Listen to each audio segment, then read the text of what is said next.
Today we are going to take the lesson Come September by Arundhati Roy. This particular lesson is a lecture which was delivered in 2002 at the Lannan Foundation in New Mexico.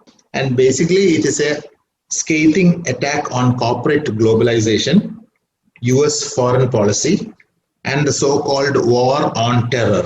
Arundhati Roy says that the real terrorist waging an unequal war against its opponents under the garb of pre-emptive strike against terrorism. So basically this is what big countries do.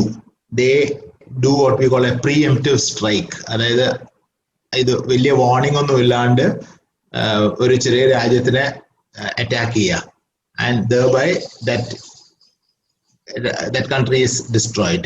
ആ ഒരു തരത്തിലാണ് ചെയ്യുന്നത്. അപ്പൊ അതിൽ these big powerful countries do this, and this should not be done because basically this is also another form of terrorism എന്നാണ് Arundhati Roy പറയുന്നത്.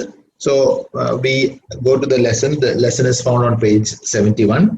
തുടക്കത്തിൽ she says that ഇത് ഞാൻ പറഞ്ഞു കഴിഞ്ഞാൽ sometimes I might digress, ഞാൻ വേറെ മാറിപ്പോവും. അതുകൊണ്ട് ഞാനിത് എഴുതിയിട്ടാണ് ഞാൻ കൊണ്ടുവന്നിരിക്കുന്നത്, and I'm basically going to read it out because then only I can be very clear and very precise about what I say.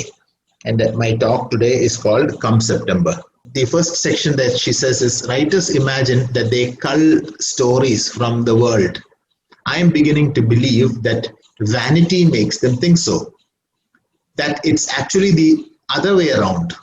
Stories cull writers from the world. Stories reveal themselves to us. The public narrative, the private narrative, they colonize us, they commission us, they insist on being told. Fiction and non-fiction are the only different techniques of storytelling. For reasons that I don't fully understand, fiction dances out of me and non-fiction is wrenched out by the aching, broken world I wake up to every morning. So this is what happens to writers.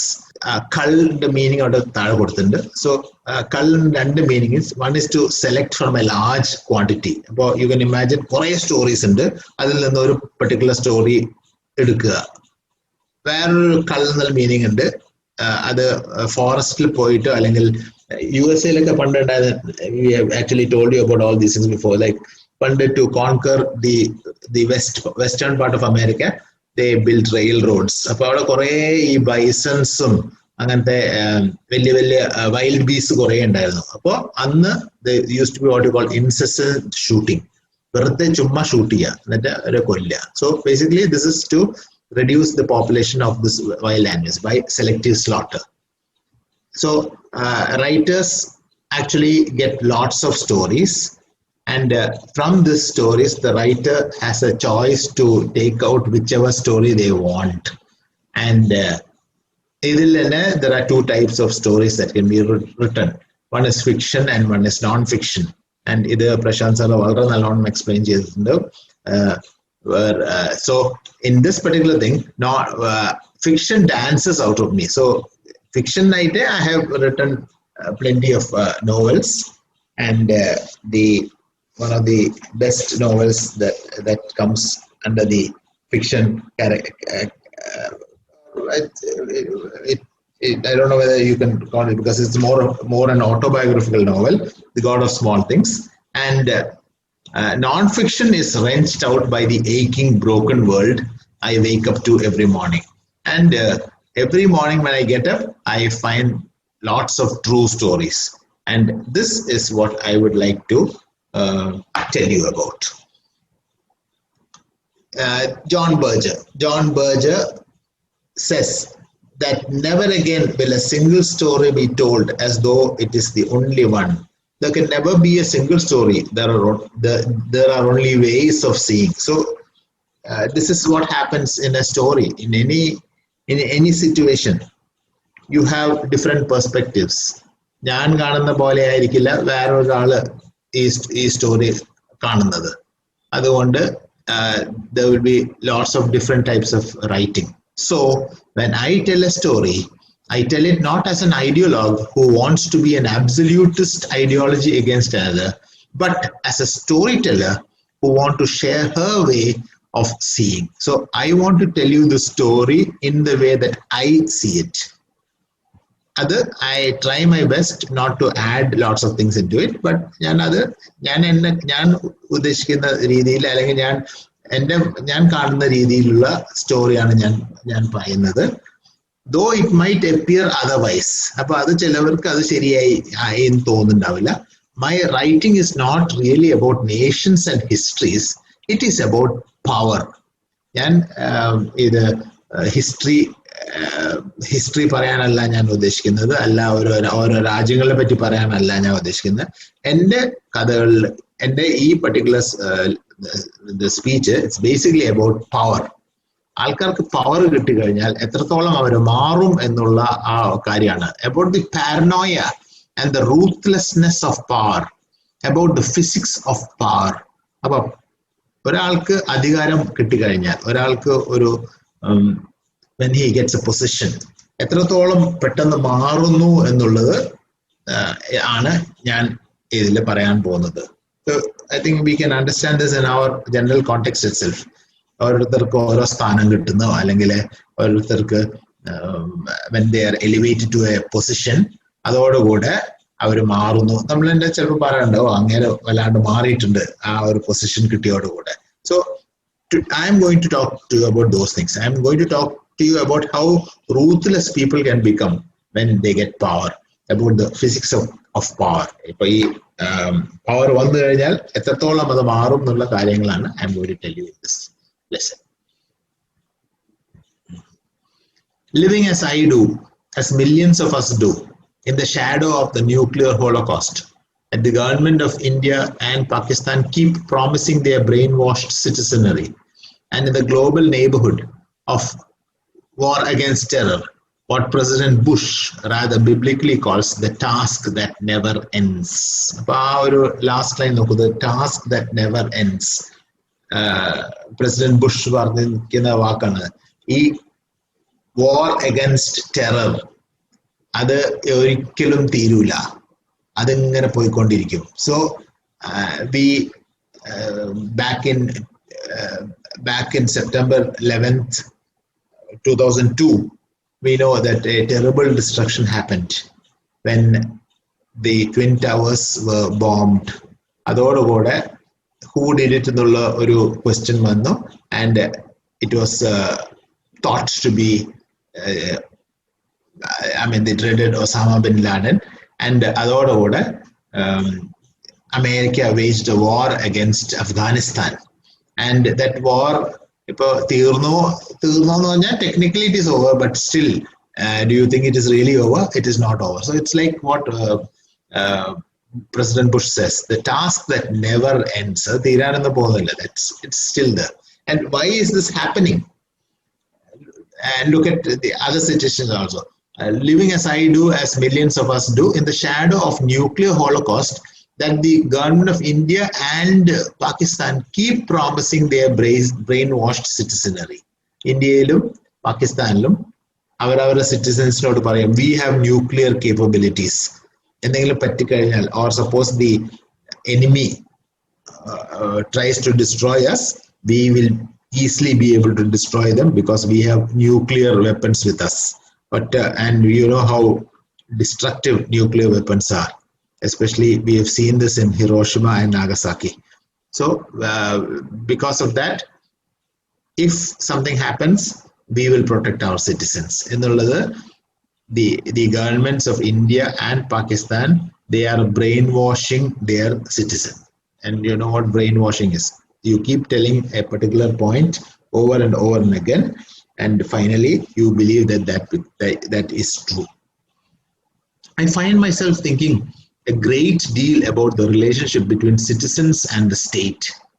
In India, those of us who have expressed views on nuclear bombs, big dams, corporate in India, those of us who have expressed views on nuclear bombs and big dams. So I find myself thinking a great deal about the relationship between citizens and the state. So just imagine, this is actually Narmada Dam. So this movement founded by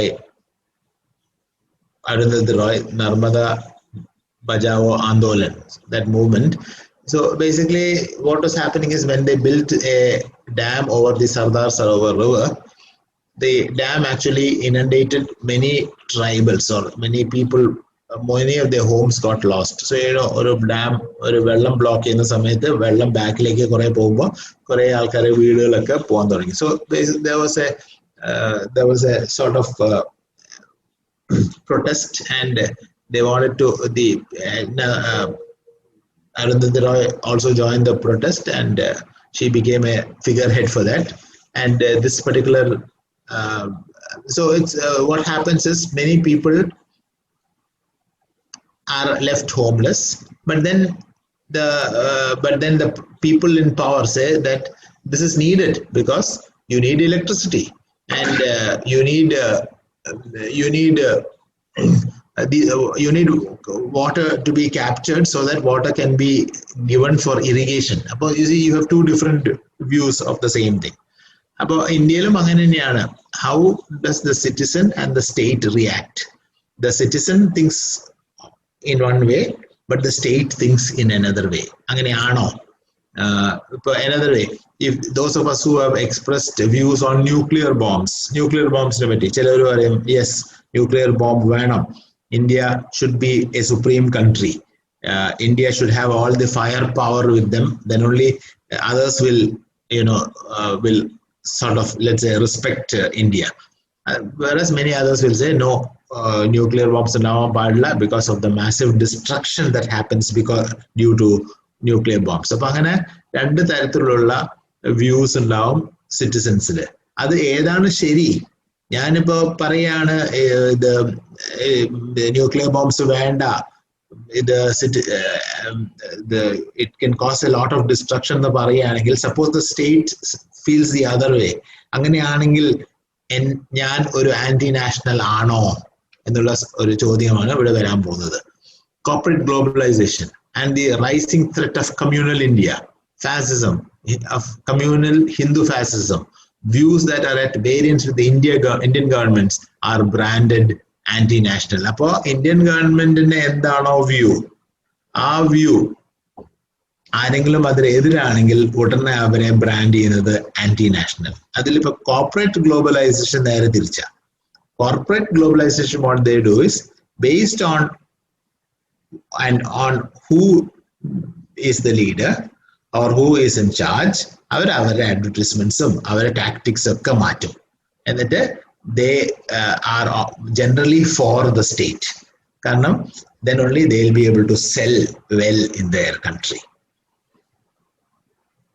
While this accusation doesn't fill me with indignation, it is not an accurate description of what I do or how I think, because an anti-national is a person who is against his or her own nation and by inference is pro some other one. But it isn't necessary to be anti-national to be deeply suspicious of all nationalism, to be anti-nationalism. അപ്പോൾ ഇതാണ് അവിടെ ഒരു poster കാണാം, ചെറിയ poster ലെഫ്റ്റില്. Just because I don't agree doesn't mean I am an anti national. അപ്പോൾ ഞാൻ എന്തെങ്കിലും ഒരു കാര്യം സ്റ്റേറ്റ് പറയുന്നതോ അല്ലെങ്കിൽ ടോട്ടൽ അഡ്മിനിസ്ട്രേഷൻ പറയുന്നത് അത് ശരിയാണെന്ന് സപ്പോസ് ദേ സേ, എനിക്ക് ചിലപ്പോൾ I may have differing views. അപ്പൊ ഞാൻ പറയുന്നു അല്ല, അങ്ങനെയല്ല, എനിക്ക് this is what I should. Just because I say that doesn't mean that I am a national. അപ്പൊ അങ്ങനെ പറയുകയാണെങ്കിൽ ഉടനെ what happens is many people say, oh, അവൻ ആന്റി നാഷണൽ ആണ്, അവനെ പുറത്താക്കുക, അവൻ രാജ്യദ്രോഹിയാണ്. So this is what happens. Right side I found a wonderful poster. അതിൽ you can see കയ്യിലുള്ള ഷർട്ടിലുള്ള കളേഴ്സ് കാണാം, and then you can see that free speech is being tightened. അപ്പോൾ in a democratic country, ഞാൻ എന്തെങ്കിലും so a democratic country is supposed to be a place where there is free speech. അപ്പോൾ അങ്ങനെ ആ ഒരു free സ്പീച്ചിൽ when I talk about a view, something that I oppose. ഞാനത് പറഞ്ഞു കഴിഞ്ഞാൽ ഉടനെ ഹീസ് എൻ ആന്റി നാഷണൽ, അവനെ പുറത്താക്കണം. So this is the general view. അപ്പൊ അങ്ങനെയാണോ, അതാണോ ഈ ആന്റി നാഷണൽ എന്ന് പറയുന്നത്? അങ്ങനെയാണെങ്കിൽ ഞാൻ ആന്റി നാഷണൽ ആണെങ്കിൽ ഞാൻ വേറെ ഏതെങ്കിലും രാജ്യത്തിനെ ഞാൻ സ്നേഹിക്കണം. അതുമില്ല. I belong to a particular country, and just because I voice my opinion, that doesn't mean that I am anti-national.